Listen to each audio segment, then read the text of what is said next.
Would you like to continue to share your time with the Minister? Yes, please. Please proceed. Well, thank you, Chair. Thank you, Minister. I appreciate the opportunity to speak with you and to your very excellent team. And actually really appreciated your comments about the importance of the labor force in our meatpacking industry. My dad worked at Canada Packers and became a permanent foreign worker, permanent Canadian worker, actually more correctly. He worked at Canada Packers for close to 40 years, and I know that most of his colleagues in the packing house were Eastern European immigrants, just like he was, and and so it was an interesting dynamic. Minister, I want to turn to the business plan on page 14, paragraph 2. That states that it talks about agricultural exports, and it says and talks about economic diversification. In your opening remarks, you talked about economic diversification, and that includes both diversification of the kinds of economic activity, but also diversification of markets. And yet, when we turn to page 15 to the performance measures, under 1A, showing the percentage of agri-food exports by market for the United States and rest of the world, I'm seeing a disturbing trend that started in 2012, has continued up to last year, reported 2016, and that is the percentage of our exports to the United States is steadily increasing. Our percentage of our exports to the rest of the world steadily decreasing.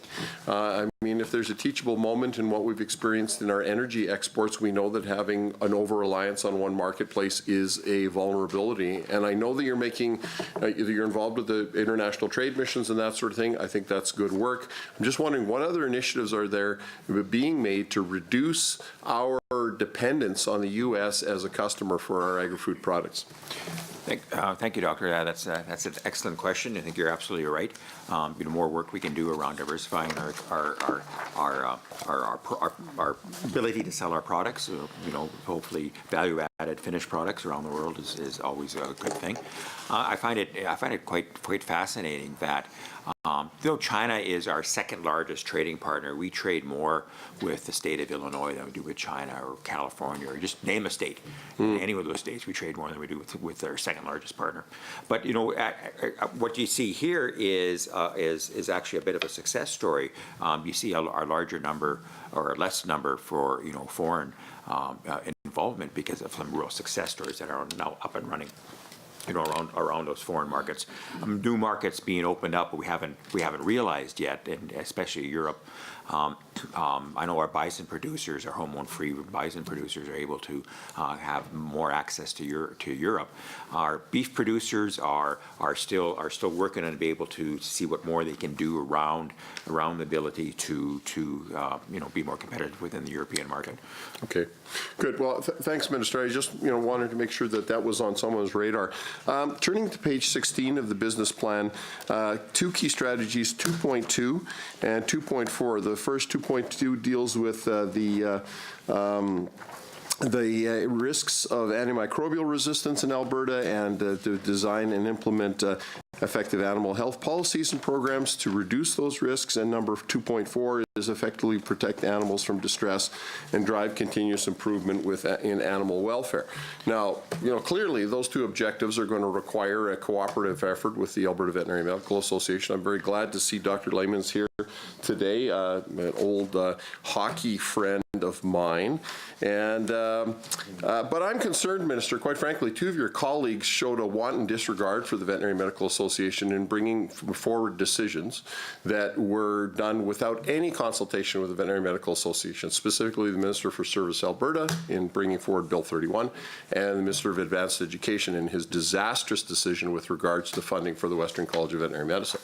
So, Minister, I just want you to confirm here that you are continuing what has been a close working relationship between Alberta Agriculture and the Alberta Veterinary Medical Association, because clearly if these strategies are going to be successfully implemented, that close linkage has to be maintained.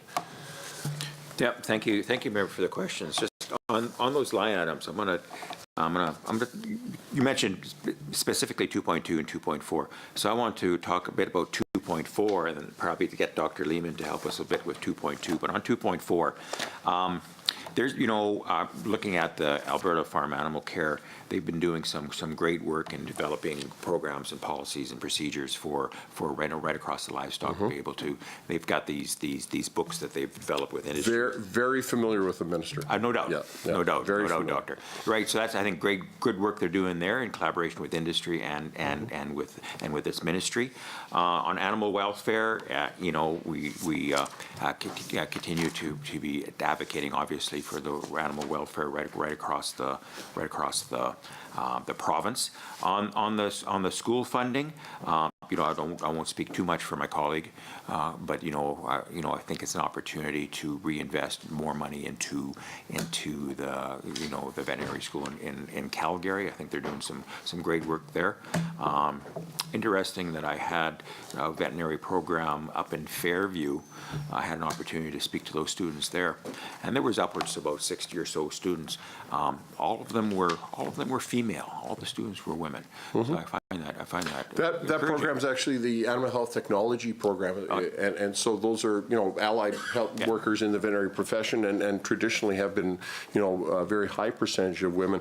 Minister, in the short time that I have, we'll have a discussion with regards to the decision made by your colleague, and I'm confident I can convince you that that decision was disastrous. I have no problem with expanding the University of Calgary School of Veterinary Medicine. But let's move on. Performance measure 2B on page 16. I love this one. This has to do with the percentage of provincial abattoirs that meet provincial slaughter and meat processing requirements. Last actual in 2016 was 86%, and the target for the 3 out years is 100% right across the board. Great target, what we'd like to see, but I think every farmer will tell you that it's the last 10 cows to preg check that are the hardest ones to get into the chute. So how are we going to hit those last 14% of these abattoirs that thus far at least have failed to comply? Is it going to be a requirement for further licensing, or are we just going to wait until they drop out of the business entirely? Thanks, Doctor. I think that's a really important question. I think 100%. Compliance is attainable. It's going to be, you're absolutely right. I think it's going to be a difficult target to achieve, but I think it's something that should be strived for as we continue our promotion of local food. In evidence of the new legislation that we're hoping to pass, that the consumers want that level of confidence as well. I think it is, like I say, it is an ideal, difficult to achieve, but we should all be looking towards that as an opportunities. We have my own district of Whitecourt St. Anne. There's a meat packet, a craft artisanal meat operation in Sangudo that is a fantastic model. Right, I stop there on a weekly basis. Well, glad to hear that you recognize that there's going to be some challenges. Page 17 of the business plan, key strategy 3.4, deliver programming and education to enhance public trust in the agriculture and forest industries. I think one of the biggest threats to public trust in agriculture and forest industry is garbage science. Garbage science, like the anti-GMO movement, is frankly garbage science. The whole movement saying, that we raise hormone-free beef. I'm sorry, if there's no beef in the hormones, the animal doesn't live. That's right. And so I have a lot of problems with what I call garbage science, and all of these things, all these myths that are perpetuated, erode public trust in the food supply and our food production in Alberta, which I'm sure you'll agree is at the highest level of just about anywhere in the world. So what specifically is Alberta agriculture doing to combat those trends in perpetuating what I call myths about the way we produce food in Alberta? Thank you very much, Doctor. I think I agree with you 100%. So there, to feed the world's population, it's going to be increased by, sociologists telling us it's going to be increased by 2 billion people here by the year 2050. And the world's hunger is going to worry about I'm assuming about that food. If it happens to be scientifically enhanced, naturally raised food, then that's fine. And it should be promoted. I think we have less of a problem than what you see now in northeastern United States, some real issues there. In Europe, I found fascinating and frustrating at the same time, where they're so dead set against scientifically approved products that they're gone backwards, as far as I can tell. Had an opportunity to have breakfast in a hotel when I was in France, and there was on the menu, or on the platter, was Today to interrupt. We'll now move on to. Now move on to government caucus. Would you like